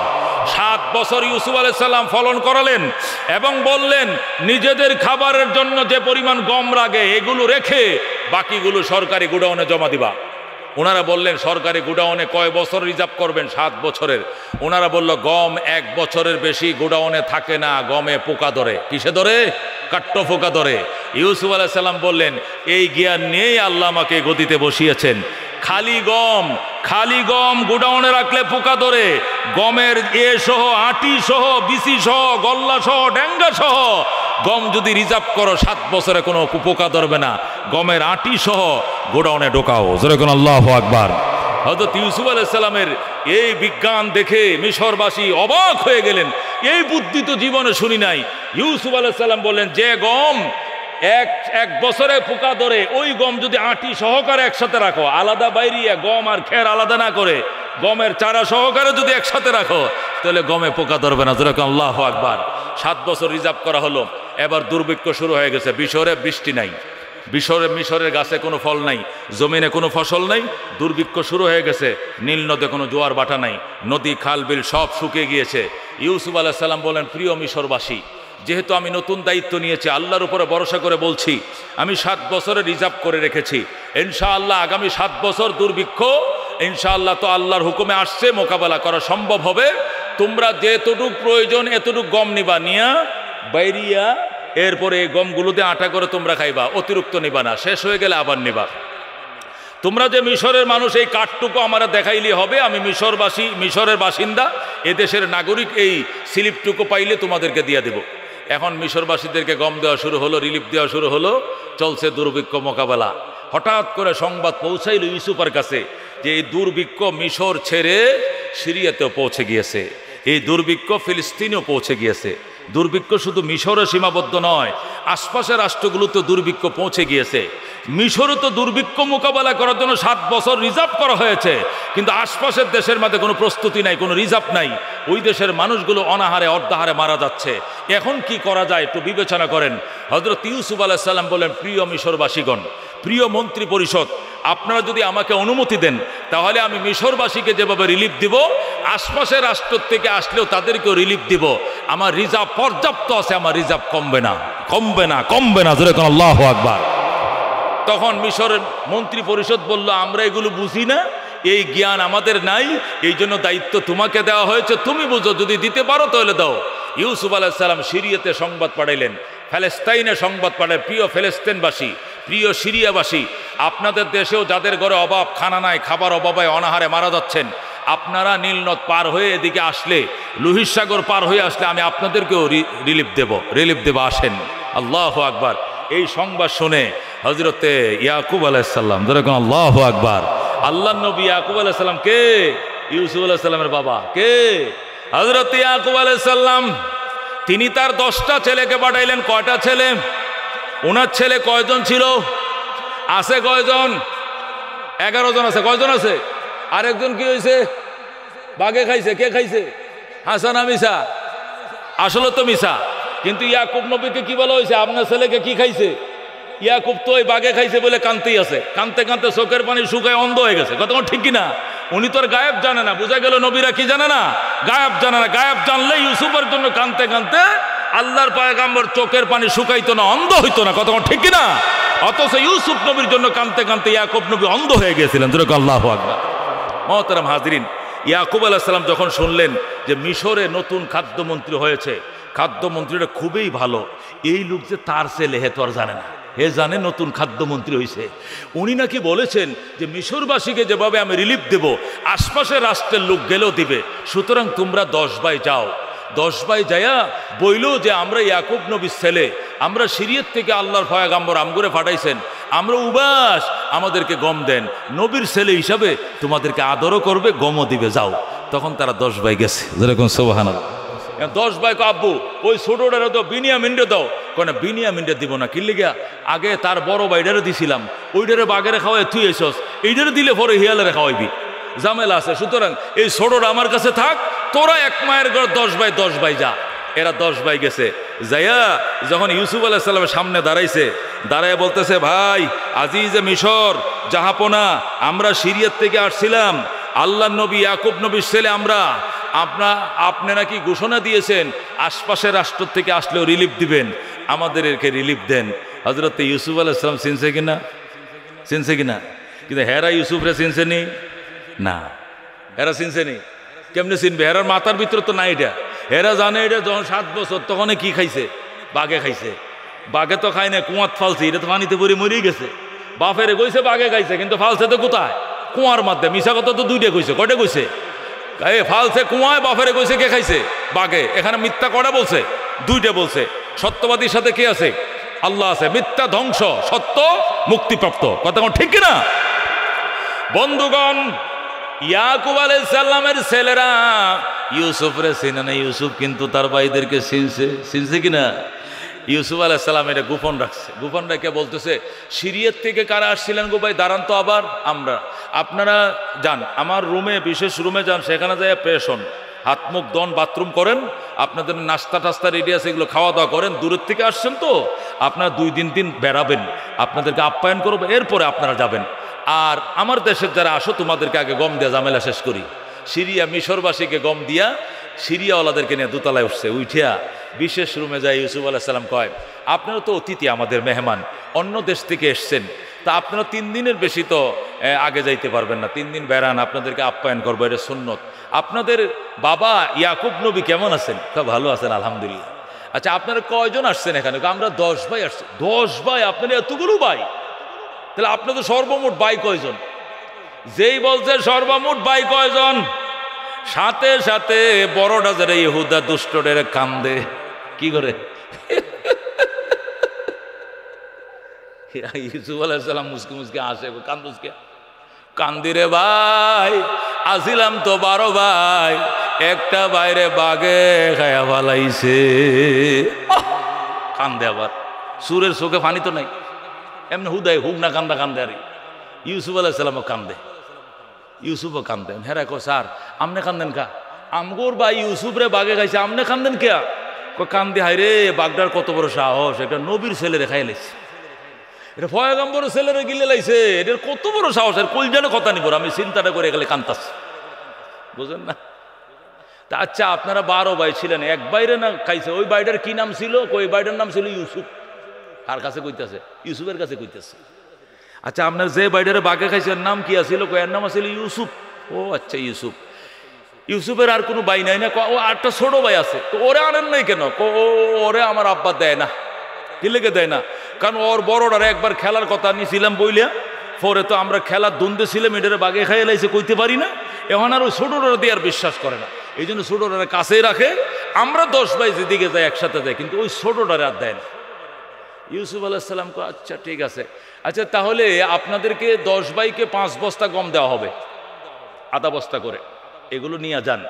নিয়ে যাই আপনার আব্বাকে আমার সালাম বলবেন। আর যদি ওই ছোট ভাই যেটা আছে ওইটাকে সহ যদি আগামীবার নিয়ে আসতে পারেন, তাহলে এক এক বাইরে 2 বস্তা করে দিব, 11 ভাইকে 22 বস্তা গম দিব। সুবহানাল্লাহ। এখন ইহুদায় কয়, এরা কয় আমাদেরকে দিবেন হাফ বস্তা, আর ছোটটারা নিয়ে আইলে দিবেন একের জন্য 2 বস্তা। কারণটা কি? কয় ওই ছেলেটার বাইরে মারা গেছে, এটা এতিম হয়ে গেছে, বড় ভাইটা আপন ভাইটা মারা গেছে, হেডের যদি নিয়ে আসেন এর প্রতি একটু দয়া দেখাইয়া সবার প্রতি দয়া বাড়ায় দিন। উদ্দেশ্য হলো নিজের বাইরে আনা, বুঝেন না? এখন এরাই 5 বস্তা গম নিয়ে গেছে। দেখ আব্বু এত ভালো মানুষ, আপন বাইরে এর আদর করে না যেভাবে আমগুলো আদর করছে। পরোটা, গোস্ত, মনে করেন চা, নানরুটি, এরপরে কি খাসি, গরু, মুরগি, শাহী বিছানা, অভাবের দিন, অভাব অনটনের দিন, আমরা ভাত খাইতে পাই না, আরে কত কিছু বিরিয়ানি খুরমা করে খাওয়াইছে। নিজের বাইরে এরকম আদর করে না কেন? বাবা এত আদর করলো কেন? তোমরা যে নবীর সন্তান পরিচয় দিছো, আমি পয়গম্বর রসুল্লাহ তোমাদেরকে ইজ্জতটা করছি, হইতে পারে। ইয়াকুব আলাইহিস সালাম নিজেও জানে না এই ছেলে ইউসুফ, আর হেরা তো জানেই না। আব্বু উনি বলেছেন যদি বিনিয়ামিনকে নিয়ে যাই ছোট বাইরে, তাহলে 2 বস্তা করে গম দিব, 2.5 মণ না বস্তা বইরে 2 বস্তা। ইয়াকুব আলাইহিস সালাম কয় শিগগির যা, হেডারে লয়ে যা, দেখি স্যারে যেন বাঘেটাকে না খায়। কয় না, আরে খাবো না। 11 ভাই গেছে, যায় উঠছে আবার মেহমান খানায়। ইউসুফ আলাইহিস সালাম ডাক দেয়া কয় 3 দিন থাকতে হবে। কয়দিন? 3 দিন থাকতে হবে, এরপরে যাবেন। ঠিক আছে। রাত্রিবেলায় 10 ভাইরে একসাথে ঘুমাইতে দিছে, ছোট ভাইটারে নিজের সাথে শুয়াইছে। আল্লাহু আকবার। 10 ভাই কয় আমগো ভাই বিনিয়ামিনটা আপনার সাথে শুয়াইছেন কেন? তোমরা এক মায়ের ঘরে 10 ভাই একসাথে থাকো, আর এটা যে তো জোড়া নাই, তার ভাইটা মারা গেছে, আর এক মায়ের সন্তান, এটার আমার সাথে রাখি, এটা এতিমের মতো, একটু আদর করলে তো আমি সওয়াব পাবো, ওই জন্য আমার সাথে রাখি। আল্লাহু আকবার। রাত্রিবেলা ইউসুফ আলাইহিস সালাম গভীর রাত্রে বিনিয়ামিনকে যখন বুকে নিয়ে উড়ে নিয়ে ঘুমাইছে, বিনিয়ামিন সঙ্গে সঙ্গে কো ভাইয়া আমার একটা ভাই ছিল, অনেক বছর আগে তারে বাগে খাইছে, এই ভাই আমারে যেভাবে উড়ে লইত, অনেকদিন পরে তুমি আমারে এইভাবে বুকে নিয়ে ঘুমাইছ। আল্লাহু আকবার। ভাইয়া তোমারে দেখতে একদম আমার ভাই। ভাইয়া আমি কি বলছি তুমি একটু বুঝছো নি? আল্লাহু আবাইয়াম আমি সঙ্গেও দেখছি তোমার শরীরটার মধ্যে আমার ভাই ইউসুফের গ্রান পাওয়া যায়। আল্লাহু আকবার। যেই মাত্র বিনিয়ামিন এই কথা বলতে ইউসুফ আর চোখের পানি রাখতে পারে না। ইউসুফ কান্দে, বিনিয়ামিন তুই আমার চিনছস? আমি তোর বড় ভাই ইউসুফ। জোরে কর আল্লাহু আকবার। ভাইয়া তুমি ইউসুফ? কয় হ্যাঁ আমি তোর বড় ভাই ইউসুফ। আল্লাহু আকবার। বিনিয়ামিন আর ইউসুফ একটা ও বন্ধু করুণ কাহিনী শুরু হয়েছে। একজন আরেকজন আর সারে না। বিনিয়ামিন ডাক, দেখো ভাইয়া এদেরকে গম দিয়ে ফাটায় দাও, আমি আর যেমন আমি তোমার কাছে থাকবো। এরা 10 ভাই একসাথে ঘুমায় এক খাটে, আর আমার আলাদা খাটে ছুয়ায়। এক খাটে আমার ঘুম আসে না। এরা ভাইয়া ভাইয়া গল্প করে, এক মায়ের ঘরে 10 ভাই। আমার ভাইটা মারা গেছে, আমার সাথে ঘুমান না কেউ নাই। অনেক দিন পর তোমারে পাইছি ভাইয়া, এদেরকে পাঠায় দাও গম দিয়ে, আমি যাবো না। বিনিয়ামিন কো আমি যাবো না, যেমনি ওই তুমি আমার রাইখা দাও, যেমনি ওই রাইখা দাও। রাইখা দিমু তোরে? কহ তাহলে ঠিক আছে, আমি একটা কৌশল করব, তুই কিছু করছা, তুই কিছু বলবি না তো? বলম না। গম ভরতেছে, গম ভরতেছে, সবার গমে বস্তার মধ্যে গম ভরছে, সবার বস্তার মধ্যে গম ভরা, সবাইরে 2 বস্তা করে দিছে, উঁটের ফিডে উড়াই দিছে। পয়লাটা 2 বস্তা, পরেরটা 2 বস্তা, পরেরটা 2 বস্তা, 10 বাইরে দিয়েছে 20 বস্তা। যখন বিনিয়ামিনের বস্তা ভরতেছে, বস্তার ভিতরে ওই যে গম মাফার যে স্বর্ণের বাটি আছে, বাটিও ঢুকাই দিচ্ছে। যখন আল্লাহু আকবার। বিনিয়ামিন কো ভাইয়া এটা করতেছে কি লেখা? চুপ কর, পরে কইতেছি, বরক বরক। দিছে বাড়ি ঢুকাইয়া দিয়া, মুখা টুকা আটকাইয়া দেয়া। 11 ভাইয়ের জন্য 22টা বস্তা উঠাইয়া দেখো, যাও যাও তোমাদের বাবা ইয়াকুব নবীকে আমার সালাম করে যাও। সালাম সালাম আলা ইয়াকুব নবী, সালাম আলা ইয়াকুব। ইয়াকুব আলাইহিস সালামকে আবার সালাম বললো। আরেকবার আসার টাইমে তোমার আব্বা আম্মারে নিয়ে আইসো, যে পরিমাণ গম নিতে পারো এই পরিমাণ গমেই দেওয়া হবে। যেরকম আল্লাহু আকবার। তোমার আব্বাকে সালাম বললো। এই খালি বিদায় দিয়ে খালি মনে করেন কোনো মতে কদ্দুর উঠছে, খালি কাশীগঞ্জ বাজারে উঠছে, মেইন রোডে উঠছে, পিছন দিয়ে দৌড়ায় গেছে পুলিশ বাহিনী। যায় কয় ভাই এ মিশরের ভাইয়েরা দাঁড়ান, আপনারা কি বাটি চুরি করছেন? আপনারা কি বাটি চুরি করছেন? কয় না, আমরা পয়গম্বরের বংশধর। আমরা কত বড় সাহস আমরা চুর কইছেন? কত বড় সাহস আমরা চুর কইছেন? আমরা নবীর বংশধর, আমরা জীবনে চুরি করি নাই, আমার বাপদাদা 14 গোষ্ঠী নবী। যেরকম আল্লাহু আকবার। ইউসুফ আলাইহিস সালাম কয় না সুর বলি না, এই মানে সন্দেহ আর কি। বাড়ি যদি না থাকে তো তোমাকে ছেড়ে দিব, আমরা একটু বাড়ি চেক করবো, তোমাদের সন্দেহ হইতেছে, মনে কিছু নিও না। চ্যালেঞ্জ করলাম। চ্যালেঞ্জ করছো, ঠিক আছে, যদি পাওয়া যায় জেডার কাছে বাড়ি পাইবেন, এইডারে বানবেন, আটকাইবেন। ইউসুফ আলাইহিস সালাম মনে করেন আমি তো এইটাই চাইছিলাম, ছোটটারে আটকামো। যেরকম আল্লাহু আকবার। বন্ধু চেক শুরু হয়েছে। প্রথম 10 ভাইয়ের চেক হয়েছে, বাড়ি নাই। দেখছেন বাড়ি পাইছেন?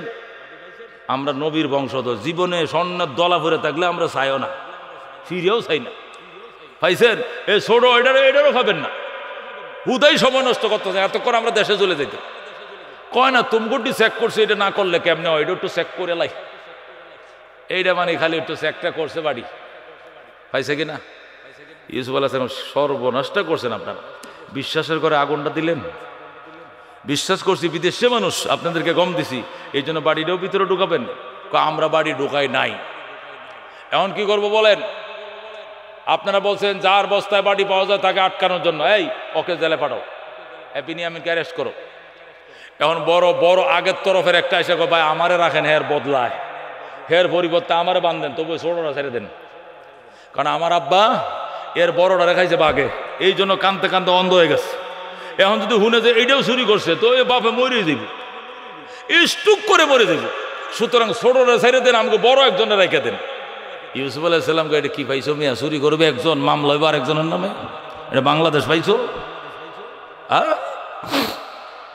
অপরাধ করবে একজন, জেল খাটবে আরেকজন, পাইছোটা কি? যার বাড়ির বস্তায় কি পাওয়া গেছে বাটি, সে অ্যারেস্ট হবে। কতক্ষণ ঠিক কিনা? এই ছেলেটাকে ধরে নিয়ে যাও। নিয়ে গেছে জেলখানায়, নিয়েছে ইউসুফের শোল বিছানায়। যেরকম সুবহানাল্লাহ। একরে ইউসুফ আলাইহিস সালাম দোতলায় নিয়া জাজেমটা উঠে শুয়াইতেছে, যা শুয়ে থাকে না। আর 10টারে কয় আপনার আব্বা যেদিন আসবে আম্মা সহ নিয়ে আসবেন।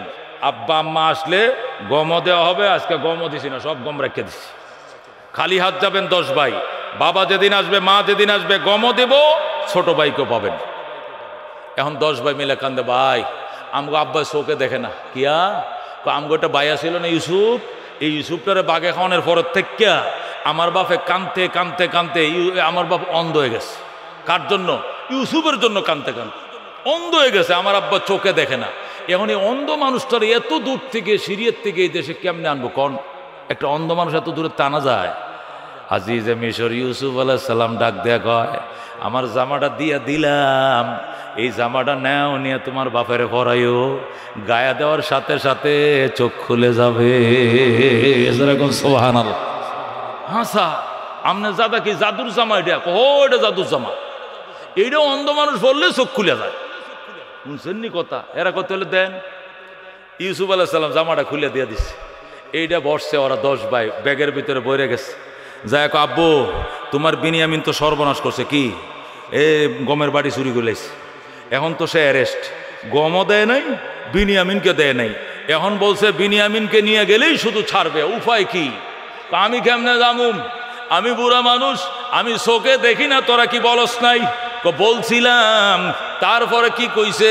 তারপরে একটা জামা দিয়ে দিছে, বলছে এই জামাটা পরাইলেই তোমার চোখ ভালো হয়ে যাবে। আল্লাহু আকবার। হযরত ইয়াকুব আলাইহিস সালাম কো, দে জামাটা, দে, পইরা দেখি ভালো হয় কিনা।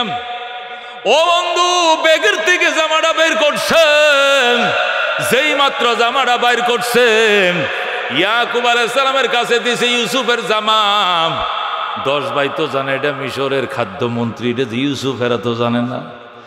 আজিজে মিশরের জামা দিয়ে দিছে, এইটা পরলে নাকি তোমার চোখ ভালো হয়ে যাবে। হযরত ইয়াকুব আলাইহিস সালাম জামাটা হাতে নিয়ে শুধু শুনছে, শুঙ্গা ডাক দেয়, কইটা আমার ইউসুফের জামা। এই জামা তোরা কই পাইলে রে? এটা আমার ভূতের জামা, এটা অন্য কারো জামা নয়, এটা আমার ইউসুফের জামা। এটা পরা লাগবে না, চোখের মাঝে দিলে চোখ ভালো হয়ে যাবে। আল্লাহু আকবার। যেই মাত্র ইয়াকুব আলাইহিস সালাম জামাটা শুধু চোখের মধ্যে লাগাইছে, সাথে সাথে ইয়াকুব আলাইহিস সালাম চোখ ভালো হয়ে গেছে। আল্লাহু আকবার। জামাটা এবার পড়ছে, পরে কো, আমারে লইয়া যাও, আমারে আজিজে মিশরের কাছে লইয়া যাও। 10 ভাই কয়, লইয়া গেলে কি হবে? কইটা আমার ভূত, এই জামাটা আমার ছেলে ইউসুফের। তোরা আমারে মিথ্যা বলেছিলে, আমার ছেলেরে ভাগে খাইছে। ওই দিন বলেছিলাম ফাসবরুন জামিল ওয়াল্লাহুল মুস্তানু আলা মা তাসিফুন। আল্লাহর কাছে সাহায্য চাই। তোরা যা বলছিস আমি আল্লাহর কথা মানি, তোদের কথা মানি না। আল্লাহু আকবার। এটা আমার ইউসুফের জামা। 10 ভাই কয়, আব্বা তুমি ভুল বুঝছো, এটা ইউসুফের না। কার এটা? কইটা আজিজে মিশরের জামা। আজিজে মিশর কেডা? কো মিশরের খাদ্যমন্ত্রী। ইয়াকুব কই, খাদ্যমন্ত্রীটাই আমার ইউসুফ, আর কেউ না। আল্লাহু আকবার। এই খাদ্যমন্ত্রী আমার ইউসুফ, আর কেউ না। 10 ভাই অবাক হয়ে গেছে, কি বলো? খাদ্যমন্ত্রী তোমার ইউসুফ কেমনে হয়? তোমার ইউসুফ 30 বছর আগে তারে বাগে খায়া ফেলাইছে, ছোট কালেম। এই লোকটা গাল বড় দাড়ি দেখছি, এই ছেলে ইউসুফ কেমনে হয়? তোরা ষড়যন্ত্র করছ, আমার ইউসুফরে মারতে পারস নাই। আমার ইউসুফকে আমার আল্লাহ খাদ্যমন্ত্রী বানাইছে। আল্লাহু আকবার। বন্ধু গো, যেই কথা সেই কাজে ইয়াকুবের চোখ খুলে গেছে। আল্লাহ নবী ইয়াকুব আলাইহিস সালাম এবং ইউসুফ আলাইহিস সালামের মা ইয়াকুবের স্ত্রী, তারা 2 জন রেডি হয়েছে। 10 ভাই রেডি হয়েছে, রওনা করছে। রাত্রিবেলায় বিনিয়ামিন রে ইউসুফ ডাক দেখো, আব্বা কিন্তু আইতেছে। তোরে যে আমি চিনছি, তুই যে আমার চিনছো, সেটা আগে ভাগে কইস না, এটা পরে কবি। আব্বা আইলে এটা কইস না, পরে বলবি। তুই যে আমার চিনছো সেটা কইস না, আমিও যতটা চিনছি এটা বলিস না, এটা পরে বলবি। বিনিয়ামিন কই, ঠিক আছে। হযরত ইউসুফ আলাইহিস সালাম বিরাট বড় প্যান্ডেল করছেন, এরকম স্টেজ করছেন। স্টেজের মধ্যে চেয়ার পাচ্ছেন। আল্লাহু আকবার বলেন। 11টা ভাইয়ের জন্য 11টা চেয়ার, মা বাবার জন্য 2টা চেয়ার, সুন্দর করে চেয়ার পাচ্ছেন। আর লাল গালিচা বসাইছেন সংবর্ধনা দেওয়ার জন্য।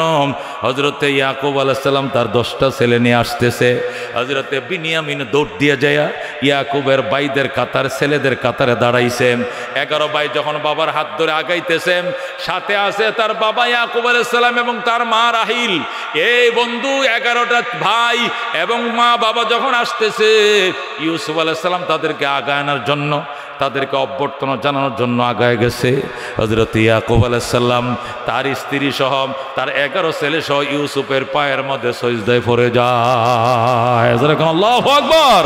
হযরত ইউসুফ আলাইহিস সালামকে আব্বাজান মাথা উঠান, আমার পায়ে সিজদা করেন কেন? সিজদা হবে আল্লাহর জন্য, গায়রুল্লাহর জন্য কোনো সিজদা নয়। ইয়াকুব আলাইহিস সালাম ডাক দেখো, বাবা আমি জানি সিজদা আল্লাহর জন্য, গায়রুল্লাহর জন্য কোনো সিজদা নয়। তোমাকে মাবুদ বলে আমি সিজদা করছি না, আমি সিজদা করছি তোমার ছোটকালের একটা স্বপ্নকে বাস্তবায়ন করার জন্য। তোমার বয়স যখন একদম ছোট ছিল তখন তুমি কি বলেছিলে? ইয়া আবাত ইন্নী রাআইতু আহাদা আশারা কাওকাবা ওয়াশ শামসা ওয়াল কামারা রাআইতুহুম লি সাজিদিন। আল্লাহু আকবার। ও আমার ইউসুফ, ছোটকালে মনে আসেনি যখন তুমি কুলে ছিলে তখন স্বপ্ন দেখেছিলে 11টা তারকা এবং চাঁদ এবং সূর্য তোমাকে সিজদা করে, মনে আসেনি? তুমি ছোটবেলায় স্বপ্ন দেখেছিলে 11টা তারকা চন্দ্র সূর্য তোমার জন্য সিজদা করে। 11টা তারকা মানে তোমার 11 ভাই, চাঁদ আর সূর্য মানে তোমার আব্বা এবং তোমার আম্মা। সেই সিজদার কাজ আজকে করলাম এবং সেই স্বপ্নকে বাস্তবায়ন করলাম। আল্লাহু আকবার। হযরত ইয়াকুব আলাইহিস সালাম স্টেজে উঠছেন, তিনি চেয়ারে বসছেন, তার স্ত্রী চেয়ারে বসছেন, ইউসুফ আলাইহিস সালামের 11 ভাই চেয়ারের মধ্যে বসছে। ইউসুফ আলাইহিস সালাম জাতির উদ্দেশ্যে ভাষণ দিলেন, প্রিয় মিশরবাসী, এতদিনে আপনাদের কাছে আমার পরিচয়টা বলি। আমার পরিচয় ছিল, প্রথম পরিচয় ছিল আমি মিশর সিরিয়ার মেশরাখাল। সেখান থেকে আমার ভাইয়েরা আমাকে কুয়ার মধ্যে ফেলে, আমার এই 10টা ভাই মিলে আমারে কুয়াতে ফেলে। সেখান থেকে মিশরীয় ব্যবসায়ীর আল্লাহু আকবার বালতির মধ্যে আমি উঠি, সেখান থেকে মিশরের বাজারে বিক্রি করা হয়। আমাকে বিনা দোষে 7 বছরের জেল দেওয়া হয়। 7টা বছর জেল খেটে 8ম বছর বিনা দোষে মুক্তি পায় মানুষের বাড়িতে যায়। আমি সংসদে আসলাম, এসে খাদ্য মন্ত্রণালয়ের দায়িত্ব নিলাম। আজিজে মিশরের স্বপ্ন হলো, স্বপ্নের ব্যাখ্যা দিলাম। ধেয়ে আসতেছে দুর্ভিক্ষ মোকাবেলা করার জন্য আমাকে খাদ্য মন্ত্রণালয়ের দায়িত্ব দেওয়া হলো। আমি দুর্যোগ মোকাবেলা করার জন্য রিলিফ দিতে শুরু করলাম। আমি যখন সিরিয়ার জন্য উন্মুক্ত করে দিলাম, ফিলিস্তিনের জন্য উন্মুক্ত করে দিলাম রিলিফ নেওয়ার জন্য, আমার বাবা তখন আমার 10 ভাইকে এখানে পাঠিয়েছিলেন। আমি আমার ভাইদেরকে চিনলো, ভাইরা আমারে চিনে নাই। তখন আমার এই ছোট ভাইটাকে আনার জন্য আবার তাদেরকে পাঠাইলাম। তখন কৌশল করে ছোট ভাইকে রেখে দিলাম। প্রিয় মিশরবাসী, আপনাদেরকে সাক্ষী করে বলছি, আমি আমার 10 ভাইয়ের ষড়যন্ত্রকে মাফ করে দিয়েছি। যেরকম আল্লাহু আকবার। আমার আল্লাহও যেন তাদেরকে মাফ করে দেয়। আমার আব্বা আম্মা আপনারা কষ্ট পেয়েছেন, আপনারা আমার 10 ভাইকে মাফ করে দেন। হযরত ইয়াকুব আলাইহিস সালাম দাঁড়াইলেন, দাঁড়ায় আল্লাহর প্রশংসা করলেন আর বললেন, আল্লাহ আপনার সকল প্রশংসা আপনার, দুরূদ ও সালাম জামানার নবীর উপরে। আমি আমার সন্তানদের জন্য আপনার কাছে মাফ চাই। আমার ইউসুফকে বলবো, ইউসুফ এমন কোনো কষ্ট নাই যা তোমাকে দেয় নাই, তবু তুমি তাদেরকে ক্ষমা করে দাও। ধৈর্য ধারণ করার কারণে তোমাকে মেশরাকাল থেকে আল্লাহ মিশরের প্রধানমন্ত্রী বানাইছে। আল্লাহু আকবার। তুমি এই দেশের খাদ্যমন্ত্রী হয়েছ, ধৈর্য ধারণ করেছ, আল্লাহ তোমাকে মকাম দান করেছে, তুমি তাদেরকে ক্ষমা করে দাও। ইয়া আল্লাহ, আমার এই 10টা ছেলেকে আপনিও ক্ষমা করে দেন, আমার ইউসুফকে কবুল করেন, আমার ইউসুফের বংশ থেকে লাখো পয়গম্বর কবুল করেন। জোরে করে আল্লাহু আকবার।